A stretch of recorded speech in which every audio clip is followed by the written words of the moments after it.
அன்பு உறவுகளுக்கு வணக்கம். இன்று ஒரு முக்கியமான விஷயத்தை பற்றி உங்களோட பகிர்ந்து கொள்ளலாம்னு நினைக்கிறேன். நம்ம உடல் என்பது ஒரு கடவுளால் படைக்கப்பட்ட ஒரு அற்புதமான ஒரு படைப்பு.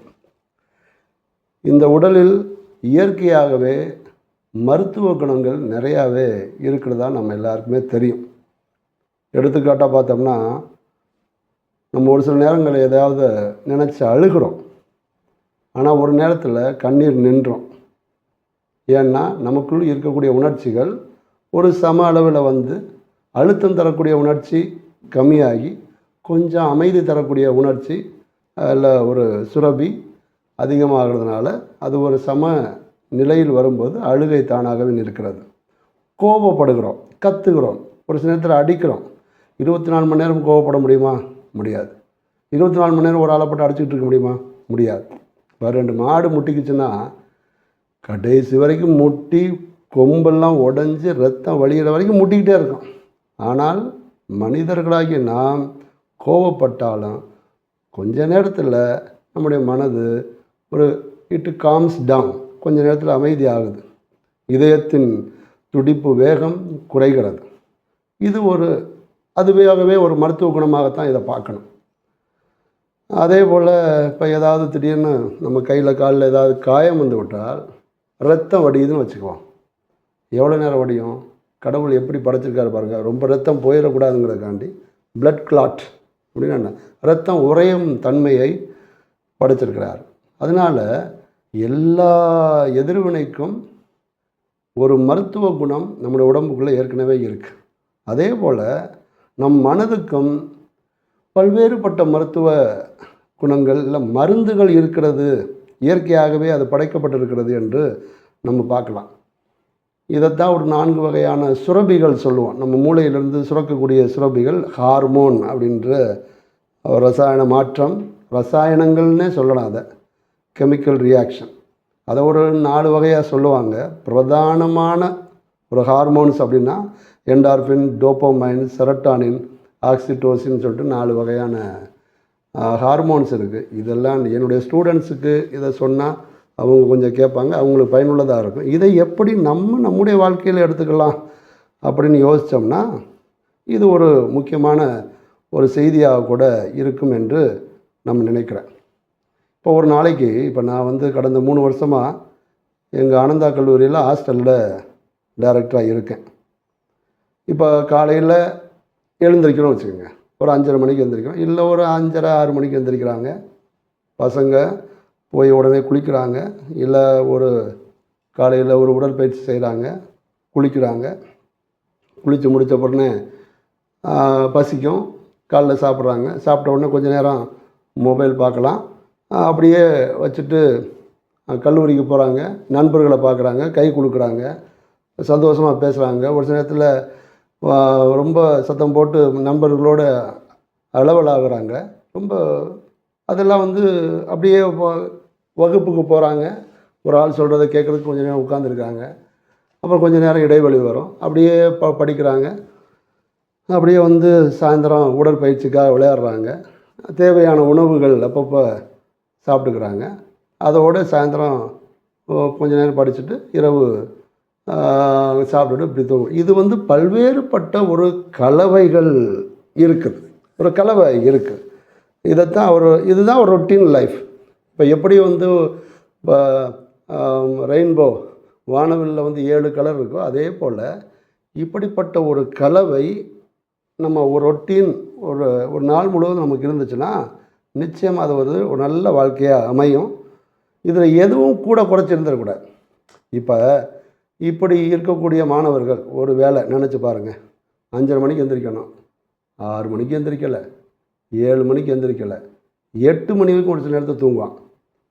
அப்போ ஒரு விஷயம் எனக்கு பிடிச்சி போச்சுங்கிறதுக்காண்டி ஒரே ஒரு விஷயத்தை மட்டும் திரும்ப திரும்ப திரும்ப திரும்ப நான் செஞ்சுக்கிட்டே இருப்பேன், அடுத்த விஷயத்துக்கு நான் போக மாட்டேன்னு எந்த மாணவர் அடம்பிடிக்கிறானோ அவன்தான் அடிமைப்படுத்தப்படுகிறான், இல்லை அடிமையாகிறான், இல்லை அழுத்தம் பெறுகிறான் அப்படின்னு கூட நம்ம வச்சுக்கலாம். ஒரு விஷயம் எனக்கு பிடிச்சிருக்கு, இப்போ எனக்கு ஸ்வீட் சாப்பிட பிடிச்சிருக்குன்னா எவ்வளோ ஸ்வீட் சாப்பிட முடியும்? ஓரளவு தான் சாப்பிட முடியும். அதுக்கப்புறம் ஒரு கசப்பு சாப்பிடணும், துவர்ப்பு சாப்பிடணும். அதனால தான் ஒரு பேலன்ஸ்டு டயட் அப்படின்னா யோசிக்கிறோம். ஆனால் நம்ம என்ன, இப்போ வானவில்ல இருக்கக்கூடாது, எனக்கு ஒரு வர்ணம் மட்டும் போதும், எனக்கு தூக்கம் மட்டும் போதும், அதனால் நான் இதை மட்டுமே இருந்துட்டு அனுபவிக்க பார்க்குறேன்னா அவங்களுக்கு நிச்சயமாக அழுத்தம்தான் மிஞ்சம். இப்போ பல்வேறுபட்ட அடிக்ஷன்ஸ் நம்ம எல்லாருக்குமே தெரியும். என்னென்ன அடிக்ஷன் இருக்குது அப்படின்றத யோசிப்போம். ஆல்கஹால் அடிக்ஷன், போதைப்பொருள் ட்ரக் அடிக்ஷன், புகையிலை பழக்கம் அதற்கான அடிமைத்தனம், கேம்பிளிங் ஏதாவது சூதாட்டம், இல்லை ஒரு சில உணவுகளுக்கான அடிமை, ஃபுட் அடிக்ஷன் கூட சொல்கிறலாம். இல்லை சோஷியல் மீடியா சமூக வலைதளத்திலேயே உட்கார்ந்துருக்கிறது, அது ஒரு வகையான ஒரு ஒரு அழுத்தம், ஒரு அடிமைத்தனம். இல்லை ஆபாச படங்கள் பார்ப்பது, இந்த மாதிரி பாலியல் உணர்வுகளுக்கு ரொம்ப முக்கியத்துவம் கொடுப்பது, இது வகையான இது எல்லா உணர்வுகளும் அங்கே ஒரு அடிமைத்தனம்னு எப்போ வருதுன்னா, இது மட்டும்தான் பிடிச்சிருக்கு, இதை மட்டும்தான் நான் செய்வேன் அப்படின்னு முடிவெடுத்தோம்னா அதுதான் ஒரு அடிக்ஷன் அப்படின்னு சொல்கிறோம். இந்த நான் சொன்னேன்ல ஒவ்வொரு அடிக்ஷன், இதில் எல்லாம் பார்த்தோம்னா எதுவும் அதிகமாகவும் கூடாது, அதே போல் எதற்கும் நாம் அடிமையாகவும் கூடாது. இப்போ 4 வகையான ஹார்மோன் சொன்னேன் இல்லையா, அதில் எல்லாமே ஹாப்பி ஹார்மோன்ஸ் தான் சொல்கிறாங்க, மகிழ்ச்சி தரக்கூடிய ஹார்மோன்ஸ் தான். இதில் ஒரு ஹார்மோன் மட்டும் எனக்கு போதும் அப்படின்னா அதுதான் அடிமைத்தனம். இதில் 4 ஹார்மோனுமே அளவுக்கு அதிகமாக ஏதாவது ஒரு ஹார்மோன் வந்துச்சுன்னா அங்கே பிரச்சனை தான். அளவுக்கு குறைவாக எந்த ஹார்மோனும் குறைஞ்சிச்சினாலும் அங்கே பிரச்சனை தான் இருக்கும் என்று நம்ம உளவியலில் நம்ம பார்க்குறோம். எனவே நம்ம வாழ்க்கையில் நேர்த்தியாக பயன்படுத்துவது இல்லை தவறாக பயன்படுத்துவது, யூஸ் ஆர் அப்யூஸ் அப்படின்ற 2 வார்த்தையை நம்ம யோசிக்கிறோம். ஒரு விஷயத்தை எனக்கு பிடிச்சிருக்குங்கிறக்காண்டி திரும்ப திரும்ப திரும்ப திரும்ப நான் அதையே செஞ்சுக்கிட்டு இருந்தேன்னா நான் அடிமையாகிறேன். அதை நான் நேர்த்தியாக பயன்படுத்தலை, இதை பயன்படுத்தி அடுத்து இன்னொரு விஷயத்தை பயன்படுத்தினேன்னா அதுதான் யூஸ். ஆனால் ஒரு விஷயத்தை திரும்ப திரும்ப ஒரே விஷயமாக செய்வது அப்யூஸ் அப்படின்று சொல்கிறோம். அதனால் நம்ம இப்போ மாணவர்கள் மத்தியில் ஒரு விஷயத்தை நம்மளால் ஒன்றுமே சொல்ல முடியல. ஏன்னா இந்த பிரெயினுக்கு அந்த ஹார்மோனுக்கும் நம்ம உணர்ச்சிகளை மழுங்கடிக்கக்கூடிய ஒரு க்ளவுடினஸ் ஆஃப் கான்சியஸ்னஸ் அப்படின்னு சொல்லுவோம். அது ரொம்ப மேகக்கூட்டமாக அப்படியே அடிமைப்படுத்தப்பட்டு ஒரு சில விஷயங்களில் ரொம்ப அடிமையாக கிடக்கிறாங்க. இப்போ எங்கள் கல்லூரியில் இந்த மாணவர்கள், கல்லூரியில் உள்ள இளம் மாணவர்கள், ஹாஸ்டலில் உள்ள மாணவர்கள் இந்த ஒரே ஒரு கேமுக்கு ரொம்ப அடிமையாக இருக்காங்க ஒரு சில ஆட்கள். இப்போ ஃப்ரீ ஃபயர் அப்படின்ற ஒரு கேம், அதெல்லாம் பார்த்தோம்னா ஒரு சில நபர்கள்ட்ட கிடையாண்டா இதை போய் விளாட்றீங்க அப்படின்னா, ஃபாதர் ரொம்ப நேரம் உட்காந்துருந்தா ஒரு மாதிரி இருக்குது, கொஞ்ச நேரம் விளையாண்டா அது எனக்கு ஒரு ரிஃப்ரெஷ்மெண்ட்டாக இருக்குது அப்படின்னு சொல்லிட்டு கொஞ்ச நேரம் விளையாடுவாங்க, அது தூக்கி போட்டு போயிடுவாங்க. ஆனால் ஒரு சில மாணவர்கள் இருக்காங்க, நைட்டு 1 மணி வரைக்கும் விளையாடுவாங்க, இல்லை 1 மணிக்கு எந்திரிச்சு விளையாடுவாங்க. இதுதான் அடிக்ஷன். ஏன்னா எப்படி போதைப்பொருள் அடிக்ஷனோ அதே போல் இப்போ அடிக்ஷன் லிஸ்ட்டில் ஸ்க்ரீன் அடிக்ஷனையும் சேர்த்துட்டாங்க. எனவே நம்ம வாழ்க்கையில் இந்த கலவை என்பது அவசியம். இப்போ எப்படி 4 ஹார்மோன் சொன்னனோ, அந்த ஹார்மோன் எது இதெல்லாம் செஞ்சால் வரும் அப்படின்னா, கொஞ்ச நேரம் படிப்பது, உடல் உழைப்புக்கு கொஞ்ச நேரம் ஒதுக்குவது, பாராட்டுக்காக ஒரு சில விஷயங்களை செய்வது, கொஞ்ச நேரம் மொபைல் பார்ப்பது, டிவி பார்ப்பது, கொஞ்ச நேரம் வாசிப்பது, கொஞ்ச நேரம் சூரிய ஒளியை பெறுவது, ஒரு சில ஆளுகள்கிட்ட ரொம்ப கை கொடுத்து ஹேண்ட் ஷேக் பண்ணி பேசுவது, ஒரு சில இடத்துல இந்த பின்னாடி இருக்கிறது மாதிரி ஒரு இசை வாத்தியங்களை வாசிப்பது, இல்லை பாடல் பாடுவது, இல்லை ஒரு சில விஷயங்களை நம்ம சரியாக சாப்பிடுவது, இது எல்லாமே ஒரு கலவையாக இருந்தால் மட்டும்தான் இது ஒரு ஒரு ஒரு சமநிலையில் இருக்கக்கூடிய ஒரு வாழ்க்கையாக, ரொம்ப சூப்பரான வாழ்க்கையாக நமக்கு அமையும். ஆனால் இப்போ உள்ள மாணவர்கள்ட்ட இந்த சமநிலை என்பது ரொம்ப பேலன்ஸ்டாக இல்லாமல் இம்பேலன்ஸ்டாக, ஏதாவது ஒன்று மட்டும் எனக்கு பிடிச்சிருக்குங்கிறக்காண்டி அதையே திரும்ப திரும்ப செஞ்சு எனக்கு என் உடம்பில் உள்ள மருந்து, நானே இப்போ கொஞ்சம் நேரம் நான் இந்த கான்டென்ட் நான் தயார் பண்ணுவதற்கு எனக்கு ஒரு 2 மணி நேரம் ஆச்சு. 2 மணி நேரம் இந்த இருக்கையில் உட்காந்துருக்கும்போது எனக்கு ஒரு மாதிரி இருக்கும். கொஞ்சம் நேரம் எழுந்திரிச்சு ஒரு 2 ஸ்டெப் ஒரு 10 நிமிஷம் நடந்துட்டு வந்தோம்னா இப்போ உட்காந்து படிக்க தோணுவது எனக்கு ஒரு ஹார்மோன். அது கொஞ்ச நேரம் ஸ்ட்ரெஸ் ஆன பிறகு கொஞ்ச நேரம் நடந்துட்டு வந்தோம்னா அந்த ரிஃப்ரெஷ்மெண்ட் எனக்கு கிடைச்சா தான் இந்த கலவை என்பது அவசியம். ஆனால் ஒரு சில நேரங்களில் பார்த்தோம்னா எவ்வளோ நேரம் அந்த ரீல்ஸ் பார்க்குற அப்படின்னு கேட்டோம்னா நான் ஒரு 3 மணி நேரம் பார்ப்பேன், 4 மணி நேரம் பார்க்குறேன் அப்படின்னு அசால்ட்டாக சொல்லக்கூடிய மாணவர்கள் இருக்கிறாங்க. எனவே நம்ம உடம்புக்குள்ளேயே இருக்கக்கூடிய இந்த மருந்து என்பது என்ன? கலவை தான்.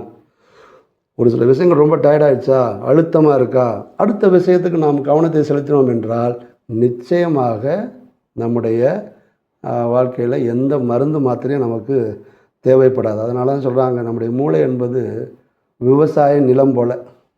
தண்ணீர் ஊற்ற வேண்டும், கொஞ்ச நேரம் வெயில் வேண்டும், கொஞ்ச நேரம் விஷமான உரம் வேண்டும். இது எல்லாம் கலவையோடு கிடைத்தால்தான் இந்த விவசாய நிலம் என்பது பரிபூர்ண பலனை தரும். இல்லை எனக்கு தண்ணி மட்டும் போதும்னு தண்ணியிலே கலந்துச்சா எந்த நிலமும் நல்ல விளைச்சலை தராது. இல்லை வெயில் மட்டும் போதும்னா காஞ்சு கருவாடாக போயிடும். உரம் மட்டும் போதும்னா அவ்வளோதான், அது மொத்தமாக விஷமாக மாறிவிடும். எனவே நம்ம உடம்பை விஷமாக மாற்றுவதும் நம்ம உடம்புக்குள் இருக்கக்கூடிய மருந்துகளை நாம் தெளிவாக பயன்படுத்துவதும் அதுவே ஒரு சிறந்த வாழ்க்கையாக அமையும்.